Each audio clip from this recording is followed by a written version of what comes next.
1977 में समंदर के अंदर दो बहुत अजीब आवाजें रिकॉर्ड हुईं। इनकी फ्रीक्वेंसी बहुत कम जबकि एम्पलीट्यूड बहुत बड़ा था।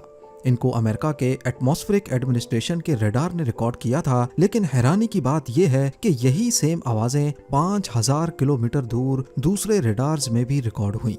कैलकुलेशंस के बाद इन आवाज़ों की लोकेशन का अंदाज़ा लगाया गया तो मालूम पड़ा कि ये साउथ पैसिफिक ओशन के एक इंतहाई रिमोट एरिया में समंदर के अंदर जनरेट हुई थी।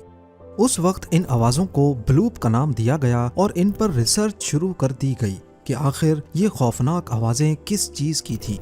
ज़ाहिरी तौर पे ये आवाज़ें किसी बहुत बड़ी चीज़ की होनी चाहिए थी, लेकिन समंदर के इस हिस्से में ऐसा कुछ भी नहीं मिला।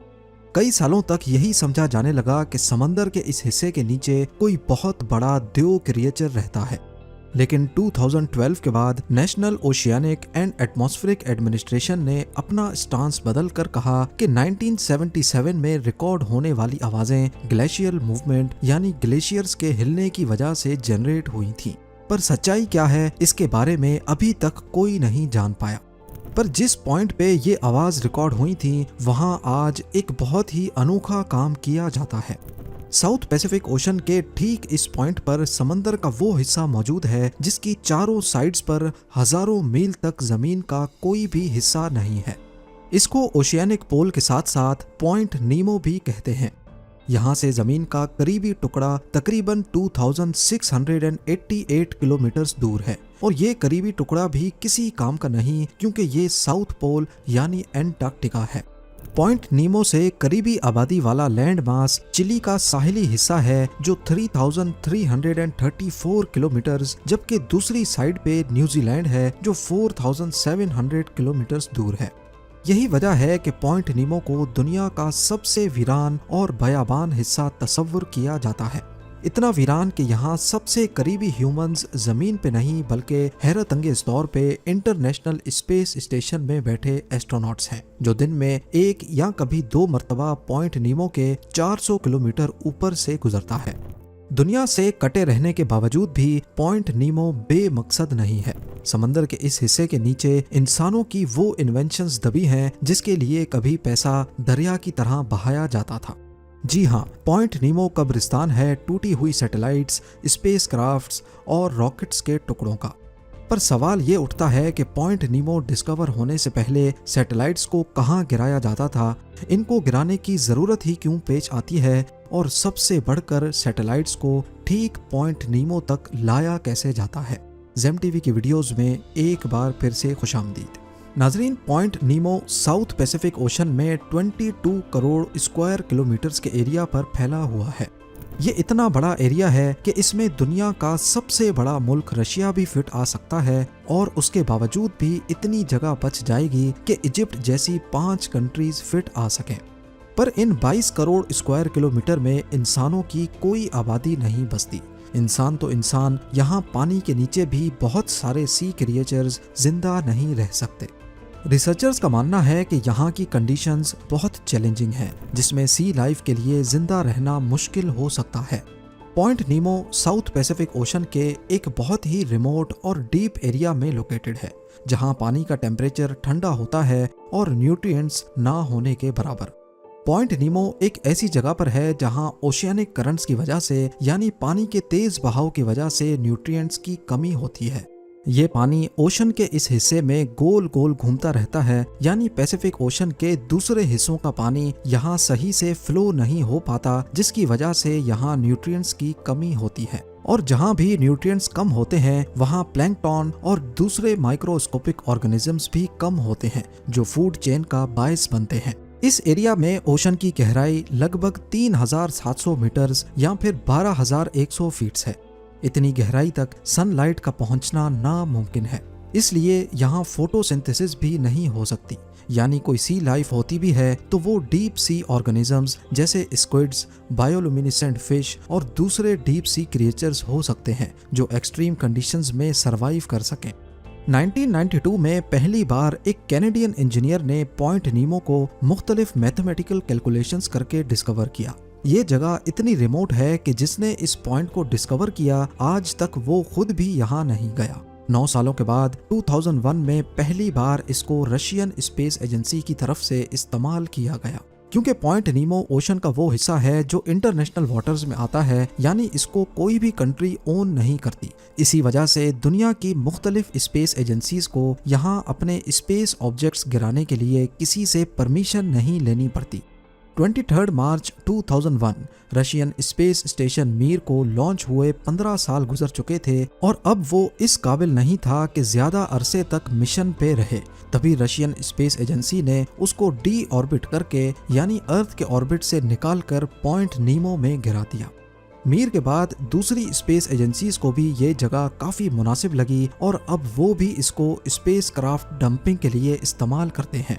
पिछले 23 सालों में ये कब्रिस्तान बढ़ता गया और आज पॉइंट नीमो के नीचे 260 से ज्यादा स्पेस क्राफ्ट्स का मलबा मौजूद है और अनकरीब इंटरनेशनल स्पेस स्टेशन भी इसी पॉइंट नीमो पर दफन होने वाला है। क्योंकि नासा के मुताबिक ISS की लाइफ 2030 तक है, उससे पहले इसको डीकमीशन कर दिया जाएगा। सैटेलाइट्स या स्पेस क्राफ्ट्स को बहुत ही प्रिसाइज अंदाज में बारीकी से बनाया जाता है। करोड़ों डॉलर्स खर्च करने के बाद भी ये हमेशा रहने के लिए नहीं बनते। जैसे मुख्तलिफ प्रोडक्ट्स की एक्सपायरी डेट बनाते वक्त ही लिख दी जाती है, ऐसे ही स्पेस में घूमने वाले ऑब्जेक्ट्स की भी एक एक्सपायरी डेट होती है और उस एक्सपायरी डेट के बाद उनको वॉलंटरीली क्रैश करना बहुत ज़रूरी होता है। अगर ऐसा ना किया गया तो space craft out of control होकर कभी भी ऑर्बिट से निकलकर ज़मीन पे अनकंट्रोल्ड तरीके से गिर सकता है। 1978 में कॉस्मोस 954 जो एक सोवियत सैटेलाइट थी, उसमें कोई मसला हुआ और उसका कांटेक्ट बेस स्टेशन से टूट गया। अब वो सैटेलाइट बेकाबू होकर कुछ वक्त तक अपने ऑर्बिट में रही, लेकिन आखिरकार कई महीनों के बाद वो ऑर्बिट से निकलकर जमीन की तरफ बढ़ने लगी। जिस चीज का डर था वही हुआ, उसने अर्थ में अनकंट्रोल्ड एंट्री की। लेकिन सबसे बड़ा खतरा इसका आउट ऑफ कंट्रोल होना नहीं, बल्कि इसमें मौजूद न्यूक्लियर रिएक्टर था, जिसकी वजह से इस सैटेलाइट को पावर मिलती थी। ये सैटेलाइट तो आसमान में ही जलकर राख हो गई, लेकिन रेडियो एक्टिव मटेरियल पूरे नॉर्थ कनाडा में फैल गया। उसके बाद एक ऑपरेशन स्टार्ट किया गया जिसका मकसद सिर्फ और सिर्फ इस रेडियो एक्टिव मटेरियल की तलाश और उसकी सफाई था। ये अपनी तर्ज का सबसे बड़ा ऑपरेशन था, जिसको ऑपरेशन मॉर्निंग लाइट का नाम दिया गया। खुशकिस्मती से इसमें किसी का कोई नुकसान तो नहीं हुआ, लेकिन इस हादसे के बाद सैटेलाइट्स को न्यूक्लियर के जरिए चलाने के नुकसान की एक झलक दुनिया ने देख ली। इसके अलावा 1997 में ओक्लाहोमा से ताल्लुक रखने वाली लोटी विलियम्स पार्क में वॉक कर रही थी कि अचानक उनके कंधे पर कोई चीज आकर गिरी। मालूम पड़ा कि ये डेल्टा 2 रॉकेट का एक टुकड़ा है जो मीलों दूर एटमॉस्फेयर में दाखिल होते वक्त बिखर गया था। लोटी विलियम्स को इस हादसे में कोई चोट नहीं लगी, लेकिन इस हादसे ने सबकी आंखें खोल दी। ऐसे वाकयात फ्यूचर में पेश ना आए, इसी वजह से स्पेस ऑब्जेक्ट्स को ओशन के वीरान हिस्सों के ऊपर ही गिराया जाता है। जब तक पॉइंट नीमो डिस्कवर नहीं हुआ था, इससे पहले भी ये काम पैसिफिक ओशन या फिर जमीन के रिमोट एरियाज में किया जाता था।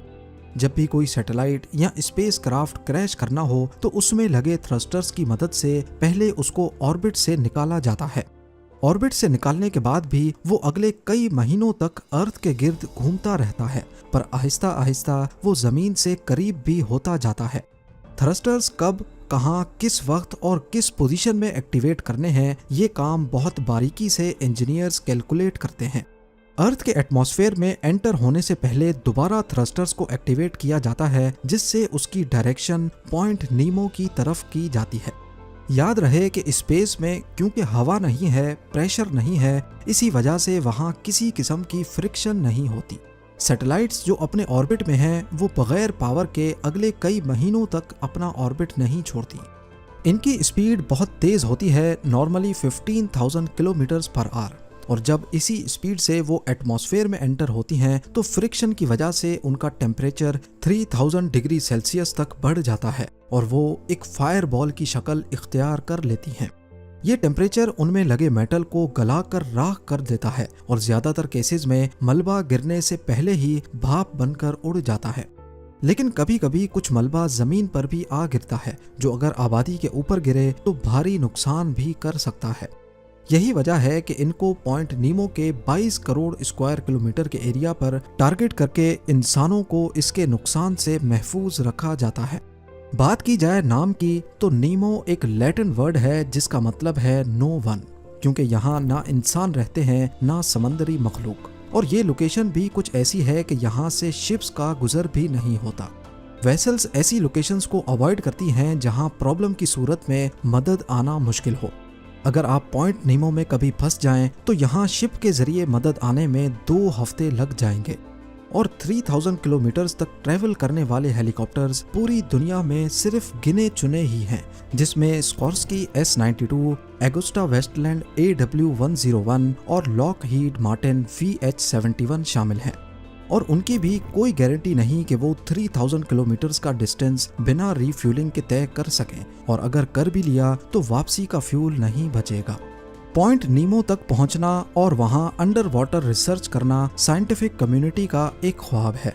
हो सकता है आने वाले वक्त में यहाँ रिसर्च हो और 1977 में आने वाली आवाज़ों के राज बेनकाब हो सकें।